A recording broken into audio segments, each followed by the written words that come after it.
All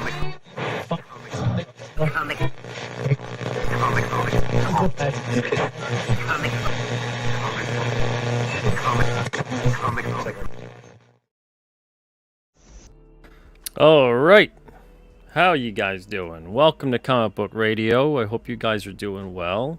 I'm your host, Peter Cimetti, and this is episode 165. Tonight, my guest is Mike Murphy. We're going to be talking about the Indie Balancing Act. Balance. You know, plate spinning.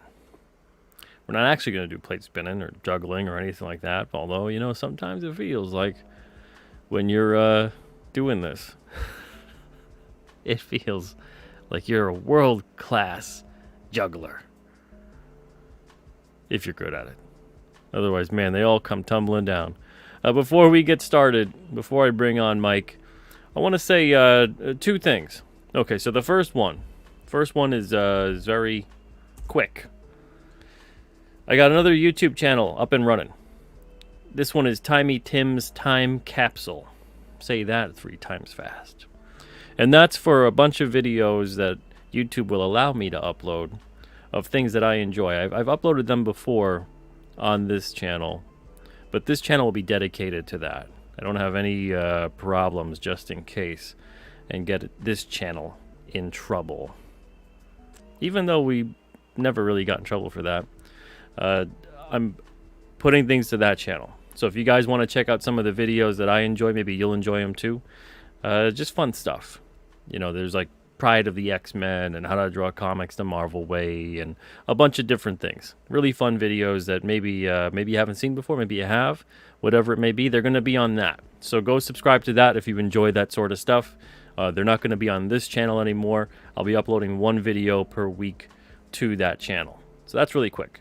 So the next one is the Alternate Comics campaign. 10 days left. We're about $2,500 away from the goal. The goal is $7,000 combined between Indiegogo and the Alterna site.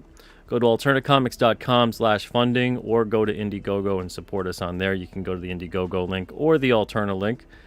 Description has both of those. So there's Blood Realm number 14, Horus H. Hoover number 3, Unit 44 number 9, and Unit 44 number 10.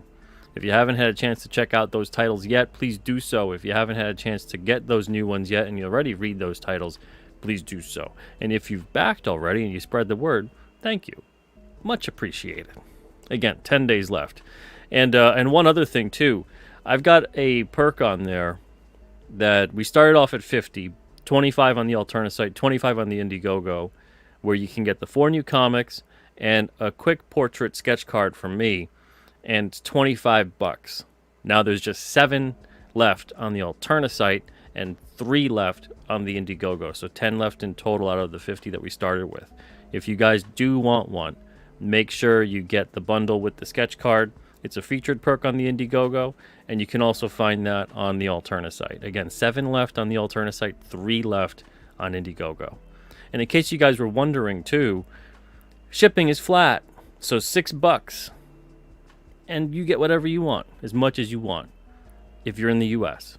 $25 for Canada, same deal, flat shipping. Get as much as you want, whatever you want. And then if you're outside of Canada and the U.S., it's $40, much as you want, whatever you want, flat shipping. All right, so before we get Mike on here, we got Dr. Mask in the house. What's up? Hail Pete, hail Mike. Oh, do I need some tips on this? Are you talking about plate spinning? Or are you talking about the Indie Balancing Act? Seer of all that's obvious is I used to watch plate spinning on the Ed Sullivan Show. Indeed. Ben, what's up, Ben? Thank you for being here tonight. Hope you're doing well. We got Jaded One here as well. What's up, Jaded One? Hope you're having a good Friday night. We got Wayne here too. Let's see. Wayne's got a story for me.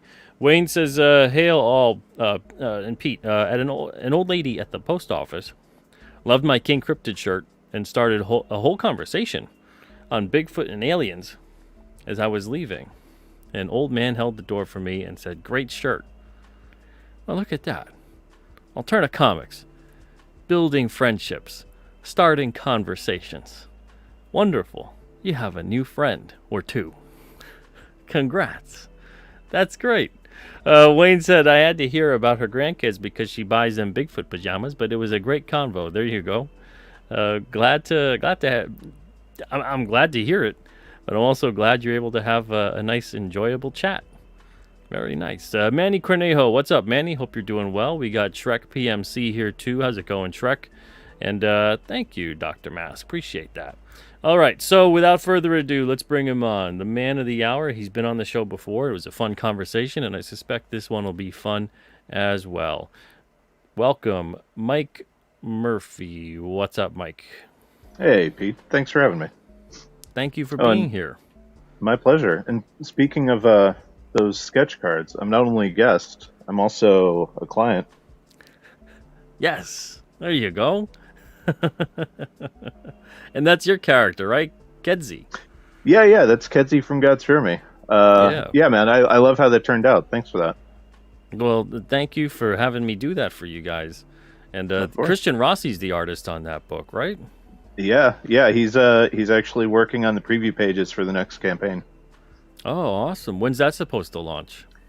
We're aiming for late April, early May.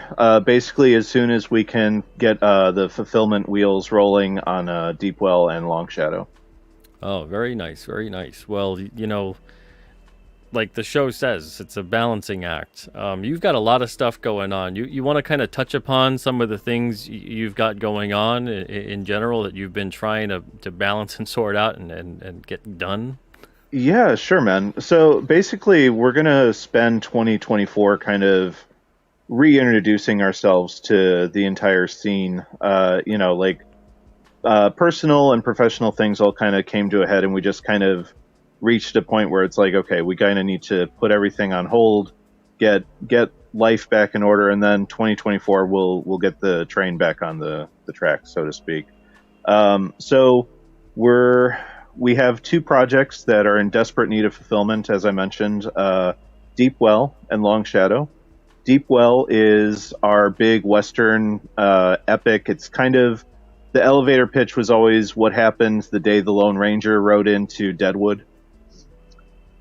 And Long Shadow is our, it's me taking a stab at bringing back pulp. You know, I know a few other people in the scene have done the same thing. Like I know Razor Fist has got his thing going, and so Long Shadow is your new favorite detective ogre. It's a unique fantasy setting, and he's stepped away from the world of ogres and wants to become more than his trappings and build a better life for himself. And he's decided to become a detective in the process. So he's a detective ogre. Yes. Wow. Where'd you come up with the idea for that?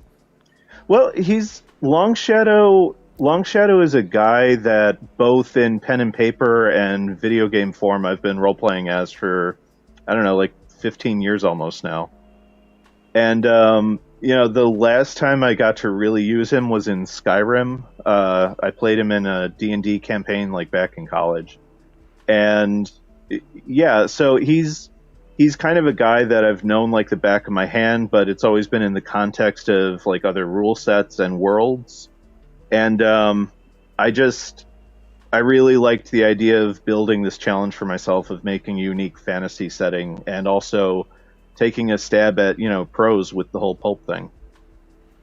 How's that been for you? Are you noticing, is it more creative? Are you able to like be freer with it, with the prose aspect of it, or are you feeling bogged down by it? What are some of the differences for you? It was interesting. We got this final illustrations from Jeff Lasley, the illustrator, late last year, and we're in formatting right now. It's a real different beast from just like pumping out a comic book script. Between pitches to companies and freelance work, I've gotten to the point where I can knock out a script in about a week and a half if I have to. You mean for a comic? For a comic, yeah. But I never, I tried a few times over the years to like write prose, but it never really stuck. So this was really my first time up at bat with it, and it's it's it's rewarding, but I'd say it's way more of a challenge than writing a comic book script. You know, like you can. Yeah, I like to be pretty open and flexible with artists, you know, so I don't really get bogged down in like camera angles and get super descriptive. Like, Mm. you know, and especially like with Rossi, like I know him well enough at this point. Like there are scenes in God's Fear Me where it's just going to be like, and this page they fight, and I know that he's going to have fun with that. Yeah, You yeah. know, you can't do that with prose, man. Like, They're like fighting not now. only Okay, we're yeah, moving on. exactly. So you have to be super descriptive about what's actually happening, but then you have to take it a step further and get super descriptive about what's going on in the character's head as that stuff's happening. Yeah, yeah. I would imagine that you do have to flesh out things a lot more. Yeah. It's got to be cheaper though, right? It is. It is. I mean, you know, we Jeff knocked those illustrations out of the park, but I mean, it was a fraction of what it would have cost if we produced it as like a 32 or 48 page book. Now, do you have any plans to turn that into a comic at all? Yeah, so Preston Acevedo, he loves Long Shadow. He loves it, and he did our alternate cover for the first volume, as he does with all of our books. And we've talked, and he wants in on taking a shot at adapting, not necessarily the first story, but like doing a separate story in that universe. You know, so it's going to be the sequel to book one, but it'll be in comic book form. So Oh, okay. I don't know if between his schedule and our schedule, I don't know if it's going to happen this year, but if not, it'll definitely be a 2025 thing. Very nice. Yeah, I'm very curious to see how that picks up for you in terms of adapting from the prose to doing that sequel in the comic. How's it been Yeah. in terms of the reception from people on the prose book? I've had one or two people look at what's done of the formatted version of the book because, again, like I could send people the just basic text manuscript, but you know, then I'm basically just asking people to read a book. Like it's been more interesting to see their reaction to what's put together of the illustrations with the text, and I people dig it. You know, like I said, the 4 or 5 people that have looked at it so far, I'm really anxious to get going on digital fulfillment to see what like the customer base thinks of it. Yeah. Now here's a question that really matters. If you have to choose between the comic writing and the prose writing, which one do you enjoy more? Oh, it's the comic writing, man. Like, I think we even discussed this last time, and I know everyone always does it. Like, especially writers. Like, there's nothing cooler about the job than like when you start getting pages back. Yeah. I mean, because you live, be it like a couple months or like a year, whatever, like how long the process is, you live with all this stuff in your head, and then to finally see like someone else's interpretation of that, it's the coolest thing. Oh yeah. Especially when you're working with someone who really gets it, and then Yeah, they not just get it, but they build and amplify upon what you're making. It's a whole right. different experience. Yeah, and I'm lucky. Like Rossi and Acevedo, they're kind of becoming like the MVPs of Chibi Comics. Like I don't know, like something about the way the three of us work together so far, at least. They definitely get what we're trying to build here.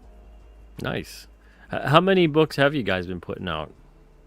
So we've got Samurai and Dinosaurs, God's Fear Me Book One, Deep Well. The digital fulfillment should be by the end of the month. Long Shadow, and then again, once we're I'd say at least a quarter of the way through fulfillment, we're going to launch God's Fear Me 2. And assuming that goes well, we have our big project for the fall. I'm hoping sometime around October, which is actually inspired by our last conversation. We really got into the idea of ongoings, right? Yeah. Yeah. So our big fall project is going to be this book called The Beyond, and our aim is to crowdfund it once a year. And what we're asking people for is, in exchange for their pledge, they're going to get 4 16-page books released quarterly throughout the following year.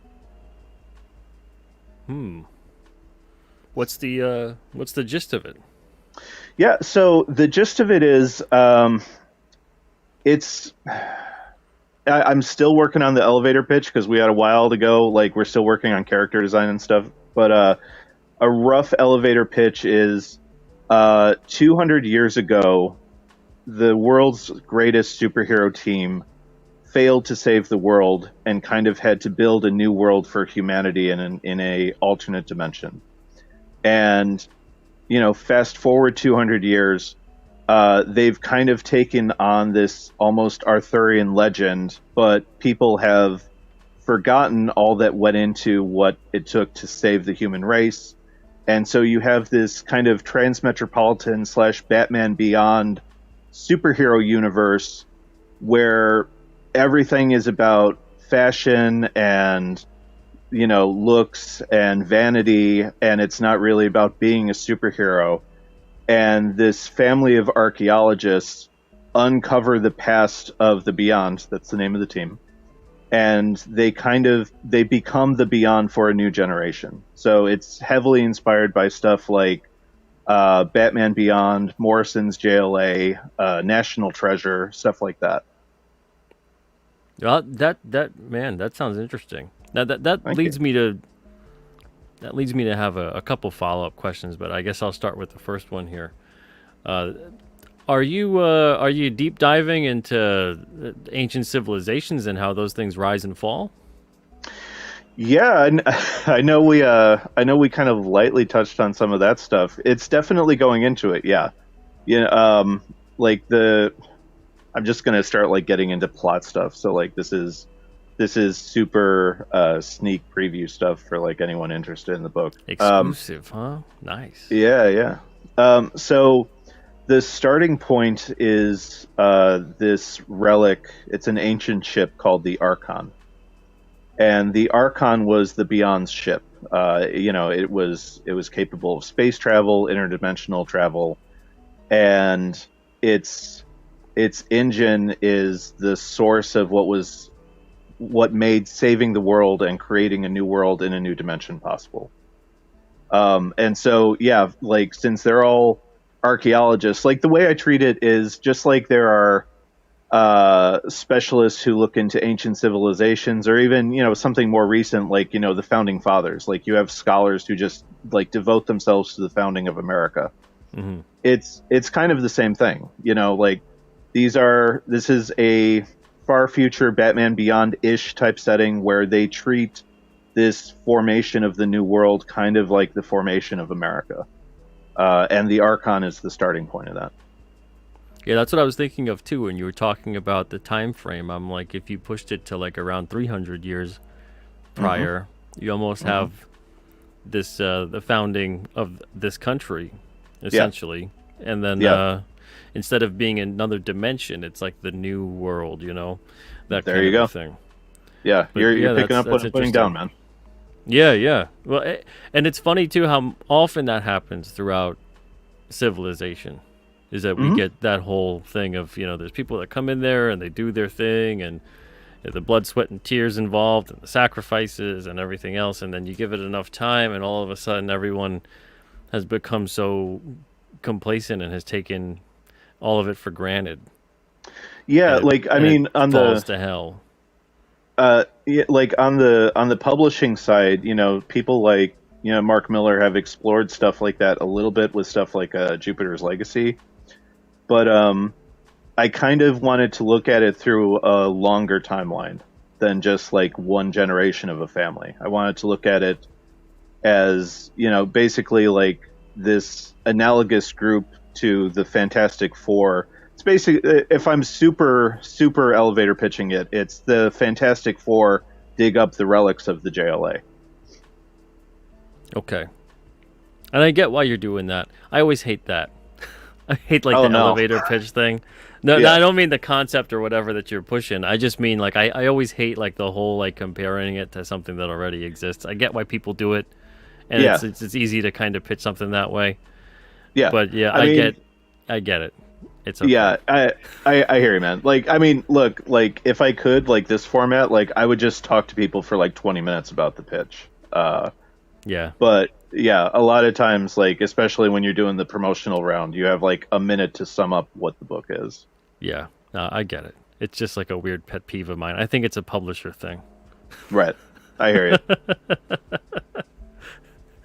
But it sounds really good, man. It sounds interesting. So, in terms Thank you. of you getting this together, do you have any artists in mind? You don't, if you got nothing locked down yet, you don't have to say anything. But are you thinking of anybody specifically? Y- Yeah, I mean, look, I have a dream team in mind, but I don't think that's realistic, especially because the way I'm approaching it is I want to nail down two artists who can commit to 32 pages a year, which I don't think is asking a ton. That way we can, in theory, keep rotating like one issue to the next, like one artist, the other artist, back and forth like that, and they're not too bogged down with like too high of a page count. Yeah. But I have a dream team in mind, but I also have one potential artist semi locked down and another one that we're going to do some test illustrations and maybe even a test page with. Very cool. Will this be your first foray into making this kind of a series? Yeah, man. I mean, I I fully intended, especially like when we got super serious about the publishing stuff back in 2018, I intended to just do graphic novels and, 3-issue miniseries that could be collected into a graphic novel, um, and just rinse repeat. The idea for an ongoing never really occurred to me until when we sat down and talked last time. Wow. Well, man, it's going to be all my fault if you don't It enjoy will be. doing it this way. I gotta be honest. Like, I'm really, even though we're like in the pre-production stage of it, like I'm really enjoying it so far. Within a week, I had like 5 years worth of stories mapped out. Oh yeah, it's easy. That's the thing with this. Whenever I talk to anybody about it and they haven't done it before, they Hmm. feel like it's really intimidating to kind of Right. condense story and then you kind of can plot things out and whatever and you build up characters, you build up the world, all that. They feel really intimidated by it. They don't think it's possible. They need to take their time. And I'm like, no, no, no, no, no. You have to go into it and you'll see what I mean. The stories start to write themselves. Yeah. You have to have a concept and characters that you're really enjoying, but the Yeah. thing is, the more you enjoy that, the more you really start to feel like the readers are going to enjoy it too. And then your stories start to shape out in a way that feels like they're organically taking hold, that the stories are coming through you. They're not, you're not sitting there like, oh man, what am I doing? It's a painstaking process. And, it starts to all of a sudden become, I mean, I hate to use the word easy, but it starts to feel like it is easy compared to doing something in like a mini series format, and you really want to be heady with it and clever and Right. have all the kind of ebbs and flows needed and all the act structure and all the other nonsense that becomes formulaic. The way you're doing it, it sounds like you're going to have a lot of fun and it's always going to be entertaining to you. And I think because of that, it'll probably be entertaining to the readers too. Yeah, man. I hope so. Yeah, and I hear what you're saying. That's exactly what I'm going through right now with the Gods Fear Me too. Like I have the outline for the book done, and like we're hammering out the promo pages. So I'm kind of having to pick and choose like the cream of the crop to showcase what the book in theory is going to be, and that whole thing is so super stressful because it's the middle chapter, so it's the one with all the twists and turns, and like so my head's stuck on mapping that stuff out, but also what's going to be super entertaining for potential backers. Whereas with this, like the first issue just kind of spilled out of my head. Like I know exactly who the family is. I know exactly what happens once they get their powers and once they kind of head back into society and start interacting with this kind of generation of ennui and disinterest and like hope and optimism. And like I said, like stories just started spilling out of my head. Whereas with the more tight, packaged, controlled stuff, it's like super stressful making sure that every beat hits as hard as it can. Yeah, yeah, I hear you. Yeah, that's why I really love what I'm doing too with King Cryptid. It's so much fun. Right. I'm telling stories, and it's all just about how do I make this particular story as interesting as possible, and Hmm. also add depth and layers to the characters in the process, and what they go through has an impact on what happens in the future. And you keep building and building and building, so all of a sudden, a reader or even just yourself as a creator, you look back, you could be like 10 issues in, and you can already start to see certain characters now, their decision making process is different than when they started off because they've been through so much, Right. and then the readers can kind of anticipate some of that too. And then even as a creator, you can start to play with some of those anticipations, and Hmm. maybe throw in a couple more surprises and twists in different stories throughout, because of the fact that now people are more familiar and comfortable with the way certain characters might be or behave, and you can introduce a different element or throw them in a different situation that now really forces their character to be revealed further, or changed, or however it may be, depending upon what they're going through. So there's really a lot that you could do with that. I think that's what's missing a lot from comics nowadays, if not a lot of storytelling entertainment, is that Hmm. that aspect of becoming comfortable and getting to know and have a connection with the characters, as opposed to like the story being told at you instead Right. of to you. Right.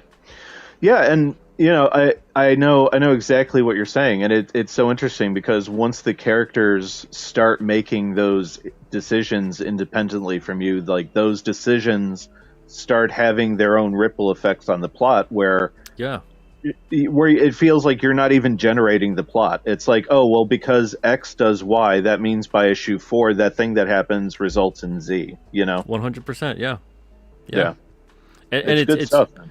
yeah, it is, and it's great because then you're presented with a decision of, do you carry things out logically in one direction, or they Hmm. can go logically in a different direction, Right. because now you have multiple choices in front of you, and you Hmm. can play up the story to that strength depending on how you want to take that character or this plot or whatever it may be. It's kind of like this river that just keeps running, and you get to decide how it's flowing and where it's going. Right. But either way, the river's still going because the ideas are there, the characters are there. But that's what I love so much about it, and that's what I really enjoyed a lot about episodic, ongoing storytelling and comics and TV and whatnot for so long. And now it feels like they have a plot, and then it's like, let's stretch this out. It's like a big piece of dough or whatever, and we stretch, and then eventually you keep stretching it, and the thing falls apart, and you're just like, well, what did you expect? You kept stretching it so thin. You only have so much to work with. Right. Right. And I know we touched on this last time, but yeah, I think it's the difference between, like, the way I treat it is when I'm writing something that's self-contained, it's in my head at least, it's a movie, right? Whereas this is episodic television, and like genuine episodic television. Like I love stuff like Breaking Bad or like any of these like narrative driven shows. I love that stuff, but you know, late last year, I was taking some time to just like go back and look at like stuff that influenced me, and I was doing a rewatch of The Next Generation, and just I think episodic television is a lost art form. And like I was watching the Justice League cartoon to like prep for some of the stuff with the Beyond, Yeah. and yeah, just like the idea of like, can I tell a complete, compelling story in 16 pages that doesn't need to reference something from 5 issues ago for people to understand it? Yeah. I think And that's definitely a challenge that people are forgetting.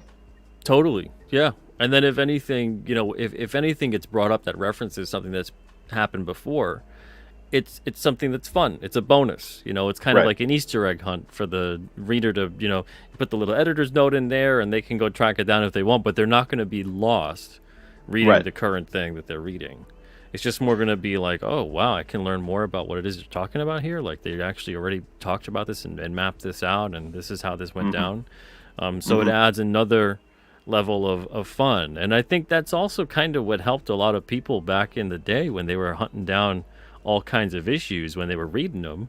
You'd see all the little, like, I gotta track down that issue now and that issue, and they're talking about that and that. All of a sudden you're trying to track down these two or three or whatever other issues, and from a sales perspective, that had to Hmm. have helped maintain interest for the publishers because of the fact that then the stores would have to have a good backstock, and then if they didn't, the customer would go elsewhere and try to find something. And I mean, that was all part of the fun, and it feels like we've lost so much of that within this industry. And obviously, you're going to be starting out at a certain point, and you're not going to have that backlog or whatever it might be. But maybe you do this for 5-6 years or whatever it is, and then people are seeing that, and then maybe they're going to try to either go to your site, and if you're sold out, maybe they'll go to eBay or whatever it Right. is, and try to Right. track down the things that they're missing. And that's part of the fun. Yeah, and like, I mean, on that thread, most of my comic buying as a kid was at the supermarket. A trip to the comic shop was reserved for like, once or twice a month over the weekends, like when my dad, was off of work and we could go there. But most of the time it was just like I'm with my mom and we're at the grocery store. What's there? And it's interesting because I think back to like I would buy a random Batman or Spider-Man issue, and it would say on the cover like part 3 of whatever story arc, but I didn't feel just jumping into that random issue. I didn't feel lost. Sure, I wanted to go back and figure out how to get a hold of the others, but I could still read, part 3 of Spider-Man in the sewers fighting I'm blanking on the rat guy's name. Um, I could read that issue and still feel like I got my whatever $1.50's worth from that just one random Spider-Man issue, despite it being part 3 of like a 5-part story. Are you thinking of Carrion? Is that what you're thinking of? I don't know. Maybe like, You said a rat guy yeah, like I or like vermin? There was vermin as was it? well. I think it was Vermin Man. Okay. Yeah, Yeah. yeah, like it was just that was one of my first Spider-Man comics, and I just thought the cover was cool. Yeah, yeah. Yeah, man. Yeah, absolutely. True Fans got a question. It says, how much research do you do when writing a story? I mean, it depends. Like, it's not, it's not like American Prometheus type territory where like, but I'm doing okay. So I'm doing a little bit of research into like founding father type stuff, but what I've found really interesting is I'm doing a lot of I guess you would call it meta research. Like, I'm researching the creation of Batman Beyond. I'm researching the creation of the Fantastic Four. I'm researching, what went into Morrison having to get JLA approved and off the ground in the late 90s when nobody at the company thought that those characters together would sell, which is like the dumbest thing. Like, why wouldn't you put all your heavy hitters together? Um, I find myself doing meta research just because of the subject matter, and I find that the creatives and their passion for getting the story off the ground is inspiring to me when building my kind of remixed reinterpretation of that stuff. Yeah, I get almost like you're researching the making of. Yeah. Yeah, it's basically like watching all the bonus content like on a Blu-ray or something. Yeah, yeah. No, I mean that's a good way to do it sometime because even people when they have artists or writers or whatever it may be that influence them or that they're really into, Hmm. it's interesting to see what influenced them. What Right. inspired them? And then keep going down that rabbit hole, and then, well, who influenced the influencers? And then so on and so forth. It's really interesting to do something like that and keep chasing to see, well, who is it? Can you even find who that fundamental core, if you trace the family tree of sorts of Right. Yeah. inspiration? Yeah, and what's crazy is a lot of times when you take that approach to research, you find these weird dovetailing events where, like, I mean, I love Morrison's JLA run, but like it's been since it came out that I read it. So there's parts of it that I completely forgot about. And like I said, like there is kind of, besides the founding father aspect, there is kind of this Arthurian legend aspect to it. And sure enough, like going back and researching like the JLA stuff, there's this part in his run where he expands the team and he literally creates the Knights of the Round Table, but he never beats you over the head with it. It's just, here's the round table and here's the expanded team, and like it's literally one to one. Like, well, that's Lancelot. That's So Yeah. I don't know. Like I think research, but also meta research is key sometimes to developing stuff. That's what I loved about even things like Thundercats. Thundercats is like Arthurian legend meets, Hmm. ancient, tons of ancient civilization type Tons of stuff, ancient. along Yeah. with a little bit of the ancient alien type theory, Yep. the ancient astronaut theory there. I'd be Hmm. shocked if the guy that came up with it was not, I forget his name at this point in time, but if he was not influenced at all by any of that kind of stuff. But yeah, there's so much Arthurian legend within it. And even that Right. whole aspect, having the round table, the sword that has magical power, this Hmm. this specific leader that's supposed to be their king, that kind of a thing going on, and it's compelling, but it's not so on the nose that it's like, well, these are cat people and it's Arthurian. It's Right. it's a whole Yeah. it's it's Yeah. it's a whole different. We're not. It's But not they're like this cats. is our, yeah, exactly. Yes, it's King Arthur, but they're cats. It's like it's a lot more to it than that, and I Yeah. find that even that kind of like literal reinterpretation, adaptation, whatever you want to call it, happens so much now, where it's Yeah. like it's this thing, but they're like this instead. It's just Oh, dude, I can't stand that stuff. I'm like, if especially if it's like public domain, why don't you just do like your take on the public domain thing? Like, why?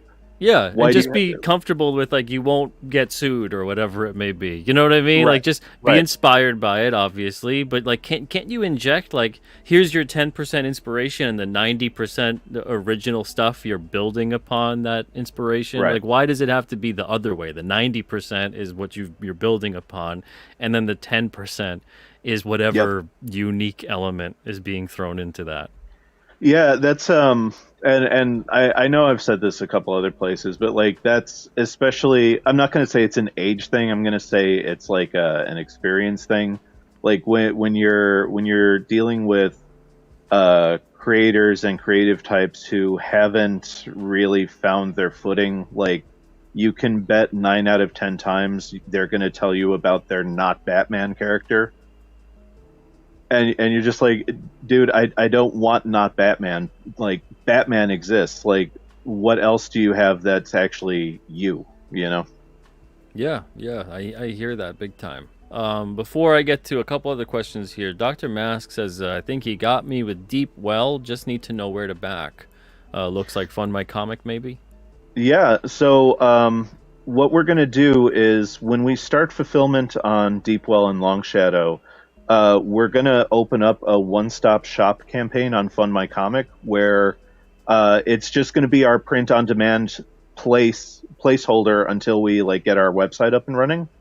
And so once that campaign is live, you can order Deepwell, Samurai and Dinosaurs, Gods Fear Me, a la carte, or all together from that page.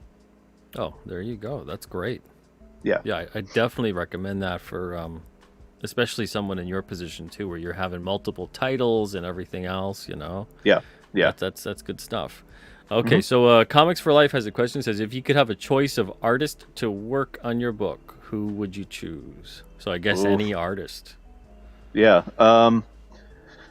Well, so we kind of came out swinging with Samurai and Dinosaurs because I lucked into being on a stream with Kelsey Shannon, and when I told him it's the movie that Kurosawa and Harryhausen never made together, uh, he he was drunk and he was like, just say that, don't just shut up and don't say anything else, just say that. I'm like, okay, Kelsey. And so you know we got him to do a cover. So I always want Kelsey to do more stuff with us, but I know he's working on his own thing and he's got Nexus going on.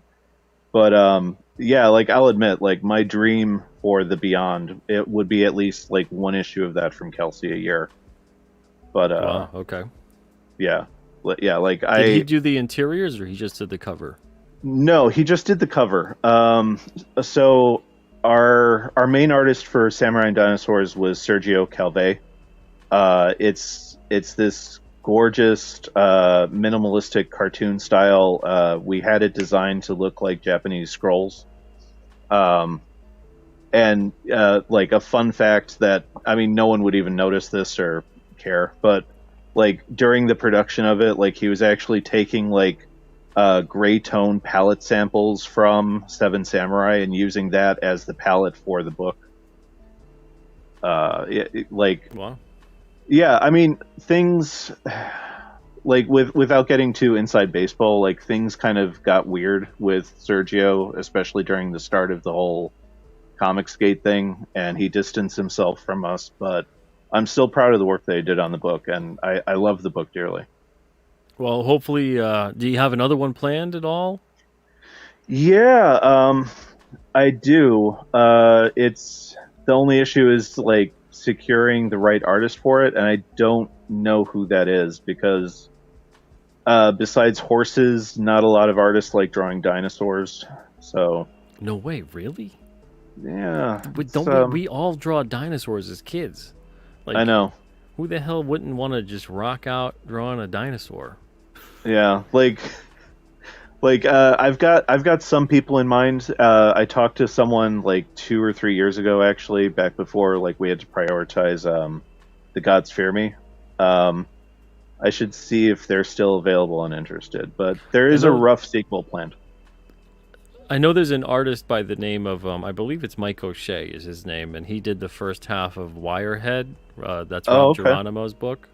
Mm-hmm. I know he's doing something with dinosaurs, and he's Okay. drawing it. So and it looks pretty cool. I don't know if you want to maybe reach out to him or something if you can find him, but or Yeah, yeah. if he's even still available. But I'm 99% sure his name is Mike O'Shea. Mike O'Shea. All Yeah. right. I will do some digging. Yeah, check it out, and maybe you guys can work out on something. Yeah, Let's see. yeah. Comics for Life again asks, what comic books do you feel are always present in your work? So I guess what are your big time influences? Sure. Well, I mean, the like, given how much I've talked about him, like Morrison growing up was a big influence. Um, I remember in eighth grade discovering his final issue of Animal Man, where like he has Animal Man step into reality, and the whole thing is just him talking to Animal Man. Yeah, yeah. I know that's kind of like passe conceptually at this point, but like, circa what was it, like 97, 98, like that blew my mind. Yeah, yeah. Well, yeah, Uh, exactly. Then it was kind of like, wow, what the hell? right, right. So yeah, Morrison. Like in my formative years, people like Warren Ellis, Kurt Busiek, like Astro City was a big book for me growing up. Um, Garth Ennis, like Preacher, meant the world to me in high school, and not just because of like all the cursing and violence and stuff. Like just like that book developmentally was what I needed at that point in my life. Like it's one of those things where you read it and you're like, oh, comics can be that too. Yeah, So I I, hear I you. guess, yeah, I guess heavy hitters like that, and then all the superhero stuff, like the Bronze Age DC stuff. I was always a DC kid growing up. So it seems like you really kind of had a leaning towards Vertigo too.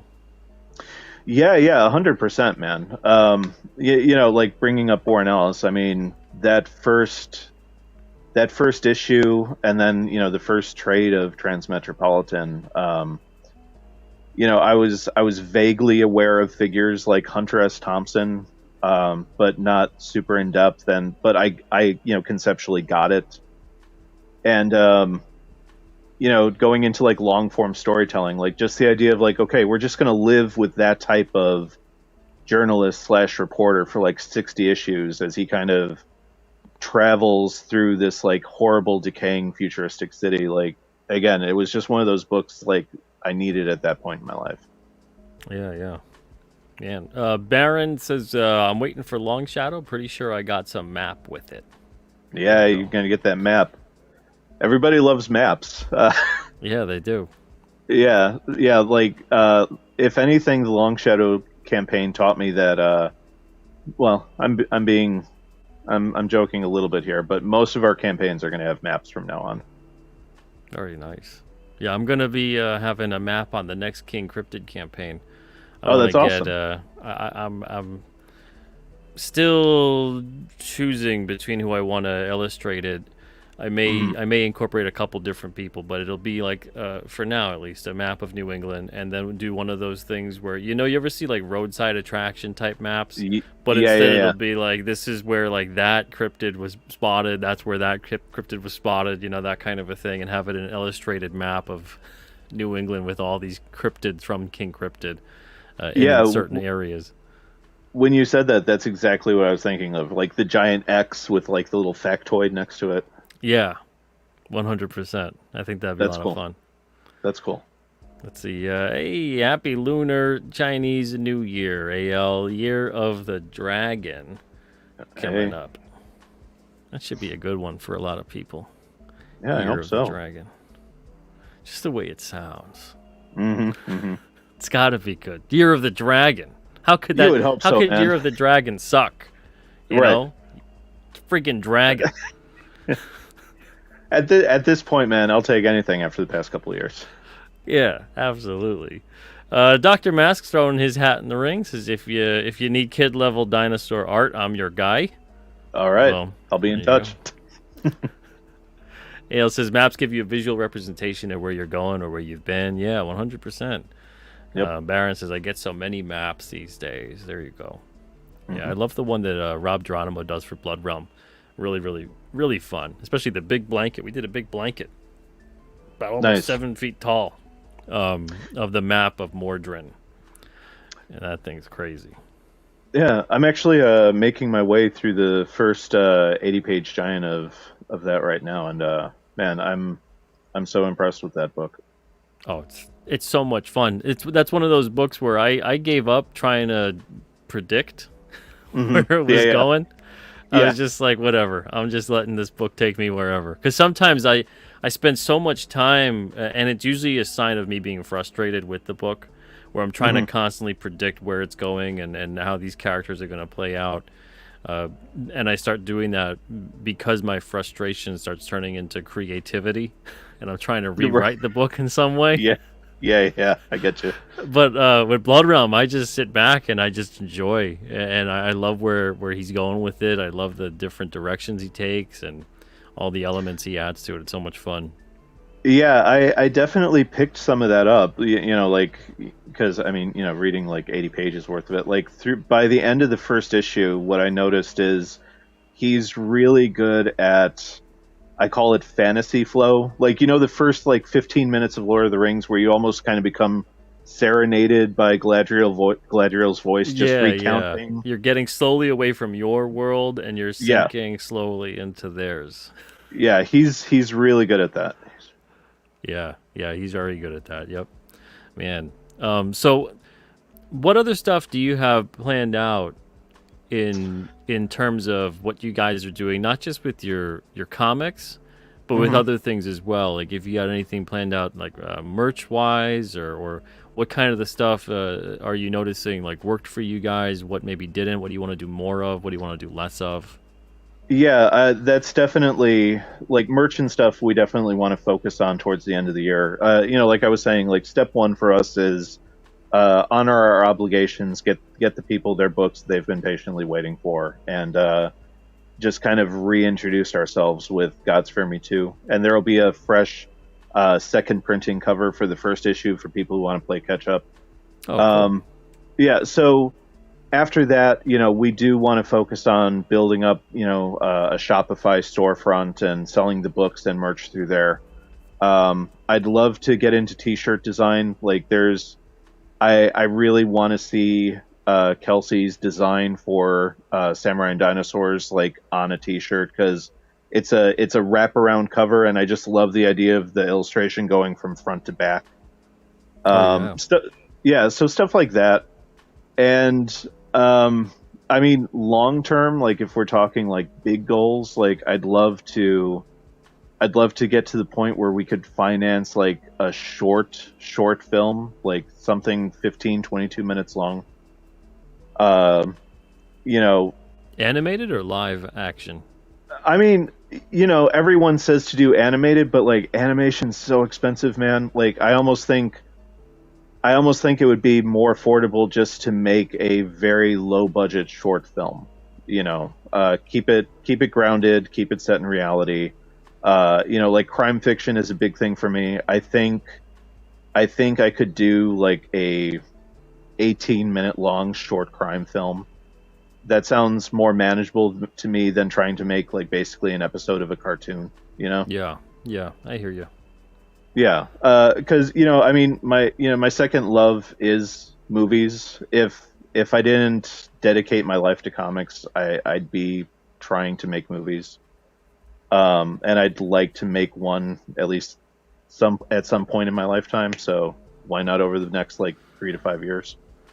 I hear you. Yeah, I mean, man, I wish that we had just done a short, maybe 25, 30 minutes of the chair as Yeah, yeah. opposed to like feature length, and keep Hmm. it more in mind of like it's like treat it like it's an episode of a TV show as opposed to Right, treating it like a film, right. and the budget involved and all the other different things, and it would have just been a much more pleasant experience. I've heard some of your war stories from that, man. Yeah, it's just like, oh man, the one saving thing for as long as my days are left on this earth, that I'll say the only reason that I'm not like, oh god, that movie is because of Roddy Piper. That's it. Exactly. If Yeah, Roddy yeah. wasn't involved, I'd be like, oh man, Right, can right. I erase that from my head? That whole experience, even if people really enjoy it and loved it or whatever, and I'm glad if they do. But it's Hmm. like the making of, like that was some sausage that I just did not want to make, Yeah, yeah, and yeah, yeah. and it really, and I thought I was going to be a little more hands off than I needed to be. Like I could have just kind of left it to, because I'm a comic book guy, I'm not a movie guy, Yeah, yeah. and to have to be so involved with every aspect of it and be completely out of my element and out of being really passionate about it. Right. If it wasn't for Roddy was like the one saving grace for me that made me be like, you know what, this is gonna be worth it in some way, shape, or form. Even, yeah, whatever happens, come hell or high water, Roddy, I got to know him, and that Hmm. was an amazing experience, and that was a positive. But yeah, I would never get comics for life. Yeah, I hear you. Yeah, I mean, yeah, like I was gonna say, I mean, no matter what that process was, you've got Roddy stories. Like that's rare, man. Yeah, I wish I had more, but unfortunately, it was taken too soon. Too soon. Yeah, but man, oh man, let's see. Hey, Spaceman, what's up? Coming on down from above. How's it going, Spaceman? Hope you're having a good Friday night. Spaceman says, "Dig the coffee poster, Mike." There Oh, you thank go. you. Yeah. Favorite Pam Grier movie. Yeah, very nice. Comics for Life says, or asks, I should say, what's the most rewarding part of making a creator-owned project?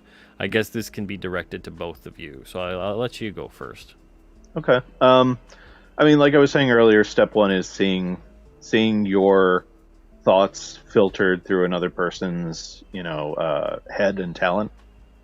And then the the next biggest, dopamine hit from that is like seeing the book in people's hands. Like getting pictures sent to your Twitter account or like to the campaign page, like, hey, I got it. And then the third would be like when you start getting, I mean, look, positive and negative feedback, I'll take it all. I think negative feedback is important too. But, I'm not going to lie. Like, if someone's like, I thought that was really great, like, it just makes your day and lets you know that what you're doing is worth it. I'm glad I let you go first. I can't add to that. Okay. Nothing else is coming in my head at this point. I'm thinking exactly what you're thinking. I'm like, you get the pages back, and obviously you get to tell your story, and then the getting it to the readers is a big deal, and I love that. That's probably my favorite part, is once they have it, and because it's really fun to get back whatever you're getting from the artist, or if you're the person creating it, it's fun to be able to get the page done and be like, oh, it's done. Right. But there's nothing like when people really enjoy it and they tell you about it. It's just the messages that I received, especially for King Cryptid over the past year. Some people will send me like a 1 or 2 page length email, just going on about it and how it just kind of like woke up something in them about loving comics like that again, because they're so used to the bigger format of storytelling and the graphic novels and all this, and they've forgotten how much they really love like the self-contained issue that connects to the other issues. And people just going on about it, it meant the world to me, and it's been great. And I still get messages like that, and the book has been out for almost a year, the first 4 issues. So that part is incredible. But yeah, I would have to agree with everything you said. I really kind of can't add anything different to it. I think you nailed it. Thank you, man. Yeah, it's like I try not to get like too sentimental, but like when Selena and I, especially over the past 2 years, like some of the stuff that we've been going through, we always stay focused on. Obviously, the goal is to like do this professionally and continue to make a living at it. Obviously, that's one of the goals, but the other goal is we always try to stay focused on that thing that you felt reading comics as a kid. You want to make sure that other people feel that too, and just keep that whole cycle going. So that really is one of the things we focus on when we sit down to like produce something. Absolutely, man. Couldn't have said it better myself. That's a great place for us to end this awesome conversation. Mike, it's always a blast talking to you, brother. Likewise, before thank you you, do go, no problem at all. Thank you. Before we do go, where can they find you, and where do you want to point them to check out more of your stuff? Yeah, so our main hub right now is our Twitter accounts. You can follow me at chibi_Mike. You can follow Selena at, I believe it's Chibi Selena, all one word. You can hit up my YouTube page, which is the Chibi Mike, all one word. Right now, it's just kind of I'm reformatting it. Right now, it's mainly just for like my film content, but I'm gonna be making it a one-stop shop with like film content, comic talk, production talk, all that stuff. Hopefully by spring. So yeah, like those 2 places for now, and hopefully by fall we'll have a Shopify store set up. Fantastic. All right. Yeah, look at that, man. You got a lot of stuff going on this year, and you've been having a lot of stuff slowly but surely, I'm sure when you dipped your toe into all of this, it's like, I don't know where this is going, but we'll see. Yeah. And then you eventually look back and you're like, wow. It's been a crazy ride, man. Like, when, again, 2018, when we got the ball rolling, I kind of made, like Tarantino has that thing, like, I'm doing 10 movies and I'm out. I sat down and I wrote like 10 books that I would like to make before I get too old to make books. And we're 4 going on 5 in, and I can't believe that we've made it this far. Fantastic, man. Keep it up. And give my best to Selena, too. She's great. Always. Thank you, man. I will. Love that King Cryptid 4x6 that she made. Yeah. She knocked that out of the park. Yeah, it's fantastic. Man, oh man. All right, everybody, thank you guys so much for being here tonight. Thank you for your questions. Really great questions from you guys. Always great questions from you guys. Much appreciated. And Mike, thank you so much for your time tonight too and the conversation. Always a blast, and you're always welcome anytime. Everybody have a wonderful night. I'm going to be back tomorrow night with let's see. Who do I got? Oh, yeah, it's a paranormal show with Kat Rocha, Raltz Bloodthorn, and perhaps Jay Ishiro Finney. So we're gonna have a panel talking about all kinds of odds and ends of cryptids and aliens and yada yada. If you're into that, come on board. Yeah, they are. I've had a couple good conversations with them so far. It should be another fun one tomorrow night. So that'll be at 9 o'clock Eastern tomorrow night. See you guys then. And again, we got the links in the description of the show. You guys can go subscribe to Mike's YouTube and also go check out the Alterna Comics campaign. 10 days left to do that. And also the King Cryptid campaign. Check out King Cryptid number 5 to 9. If you haven't checked out 1 to 4 just yet, you can go to alternacomics.com and pick those up. You can also support the campaign on alternacomics.com/King Cryptid. All right, everybody, have a wonderful evening and an even better tomorrow. All the best to you guys. Take it easy. Later.